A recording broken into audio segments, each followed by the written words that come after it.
सलाम, नमस्ते, सत श्री अकाल। मैं हूं रजा और आप देख रहे हैं रजाग्राफी की इजराइल फिलिस्तीन अपडेट।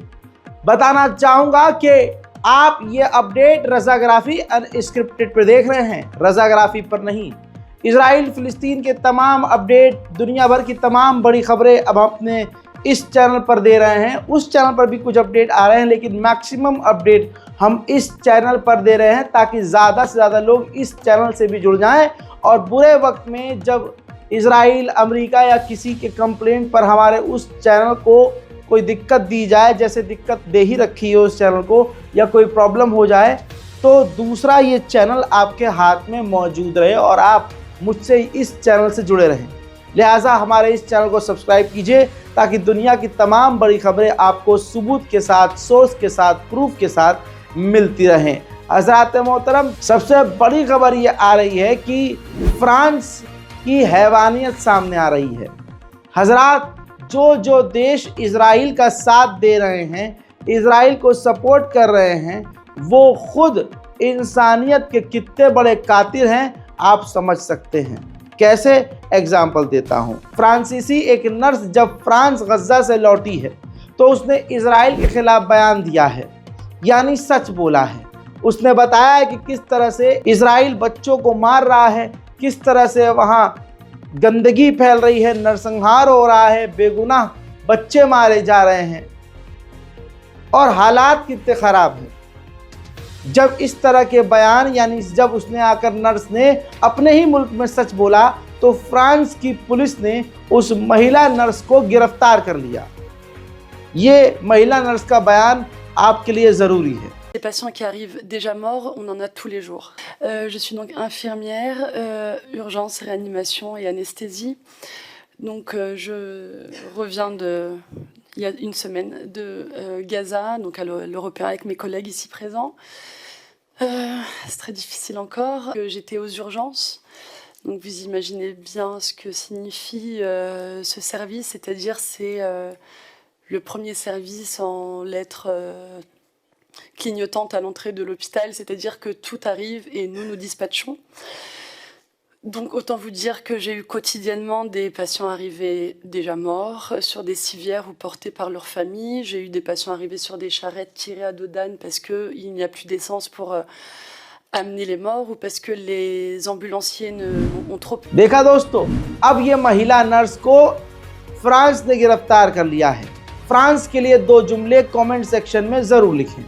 दूसरी तरफ इजराइल के जुल्म की इंतहा ये है कि इजराइल ने एक अमरीकी तुर्किश, जिसके पास अमरीकी और तुर्की दोनों की नागरिकता थी और वो पैदाइशी तौर से वो तुर्की की थी। आपकी स्क्रीन पर देखिए, ये एक्टिविस्ट थी, नाम इनका आयसानूर इजगी था। 26 साल की खूबसूरत नौजवान लड़की। इस लड़की को नेबुलस में इजराइल की मिलिट्री ने गोली मारकर कत्ल कर दिया है।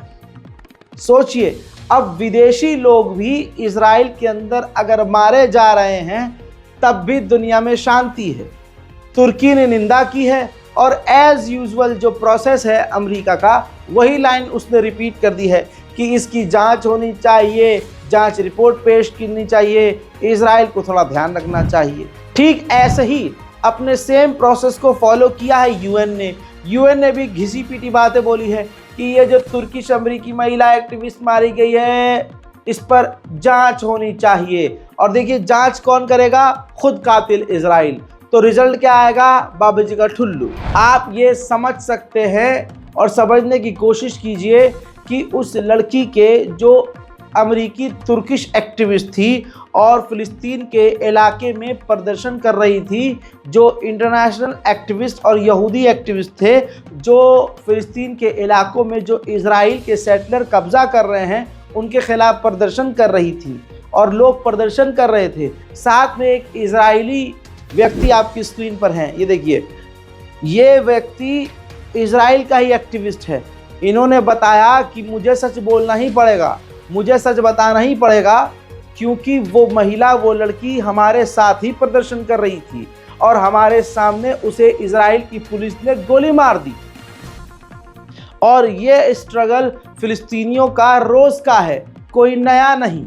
यानी इजराइल के भी एक्टिविस्ट बता रहे हैं कि इजराइल का जुल्म कितना खतरनाक है। हजरात, फिलिस्तीन में खूबसूरत खूबसूरत नौजवान से लेकर छोटे छोटे बच्चों को इजराइल गोली मार रहा है।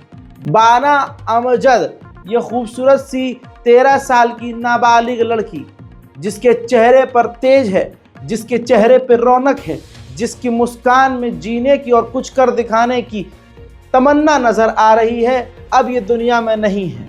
वेस्ट बैंक में इजराइल की रेड में इजराइल ने इसको कत्ल कर दिया है। इजराइल फिलिस्तीन के इलाके जनीन से लगभग 10 दिन बाद पीछे हटा है, यानी निकला है। तो अब जनीन का इलाका कैसा है जब इजराइल वहां से निकला है? चारों तरफ तबाही है, चारों तरफ बर्बादी है, खंडर है। और ठीक वही प्रोसेस यहाँ पर फॉलो किया जा रहा है जैसा गाजा में इजराइल की फौज कर रही है। 10 दिन बाद जब जनीन से जब इजराइल निकला है, जनीन जो वेस्ट बैंक में है, देखिए क्या हाल किया है।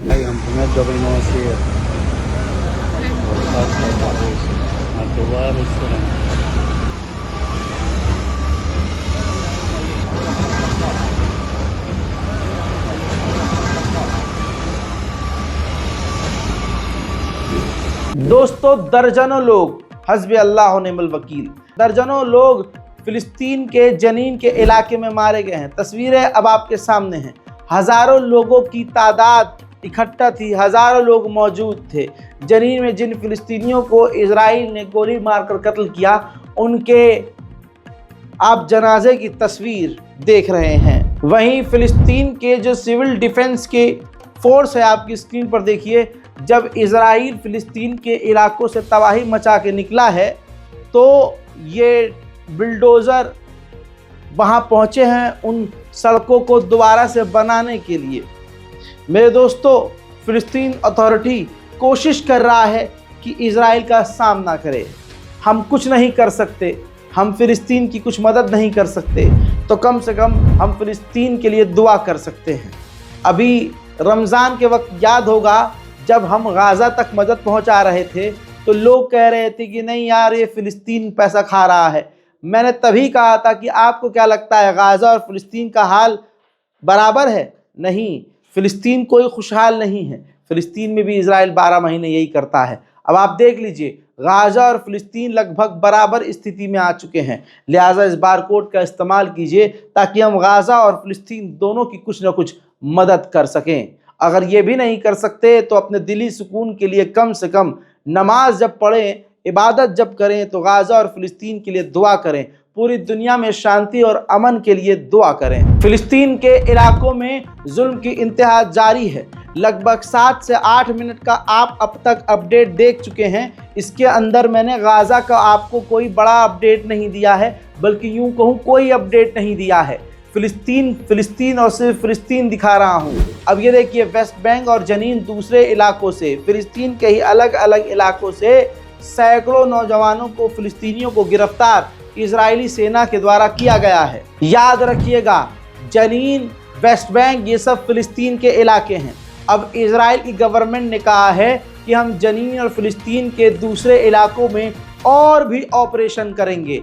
वेस्ट बैंक में तो हाल ये हो गया है कि इजराइल हवाई हमले कर रहा है। न जाने अब मुसलमान किस चीज़ के इंतज़ार में हैं। हज़रात मोहतरम, नोट करने वाली बात यह है कि इजराइल ने अपने हमलों को गाज़ा और फिलिस्तीन में तब से बढ़ा दिया है जब से ये तमाम अरब देश खामोश हुए हैं। वहीं इजरायली सेटलर्स की ये तस्वीर देखिए। इजराइल के सेटलर्स फिलिस्तीनियों के इलाकों और घरों के आगे कब्जा करके बैठे हैं और गोलीबारी कर रहे हैं। गोली चलाकर फिलिस्तीनियों को डरा और धमका रहे हैं। यूएन समेत, अमेरिका समेत, जर्मनी, फ्रांस, ब्रिटेन बार बार इजराइल कह रहे हैं कि अमेरिकी जो आपके सेटलर्स हैं उनको रोकिए, लेकिन उनका कहना सिर्फ ड्रामा है ताकि दुनिया को लगे अरे चलो कोई तो बोल रहा है, लेकिन ये सिर्फ वर्बली बोला जा रहा है। अंदर अंदर पूरी परमिशन दी गई है कि मेरे मुन्ना जो करना है करो। अब आप मेरे पीछे की ये तस्वीरें देख सकते हैं।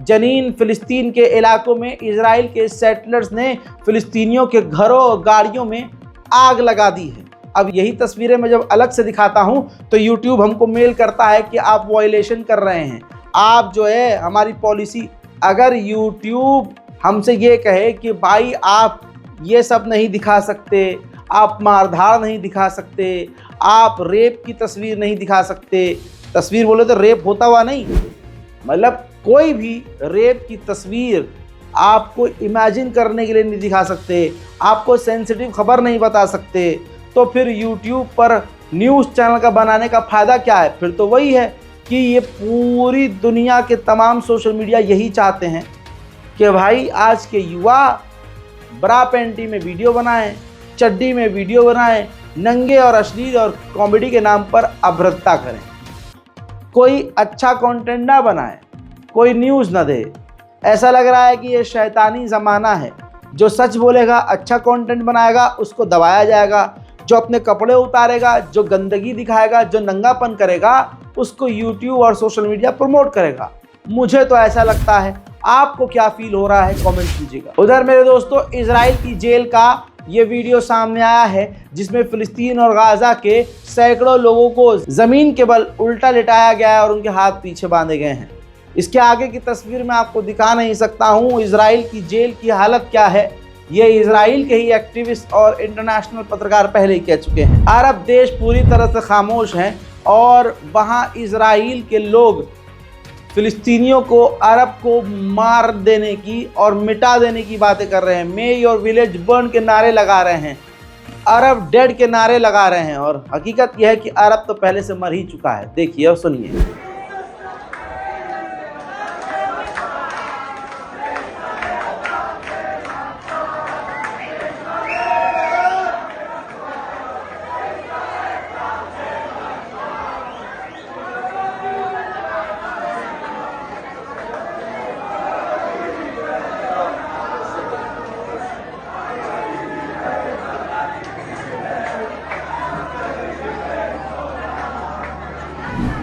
इजराइल ने इतने फिलिस्तीनियों को गिरफ्तार किया है, इतने फिलिस्तीनियों को गिरफ्तार किया है कि 9 और फिलिस्तीनियों को गिरफ्तार करने का उसने नोटिस जारी किया था, लेकिन नहीं किया क्योंकि इजराइल की जेल में अब जगह ही नहीं बची है। ये 8 मिनट का पूरा अभी तक आपने जो अपडेट सुना वो सिर्फ फिलिस्तीन का था।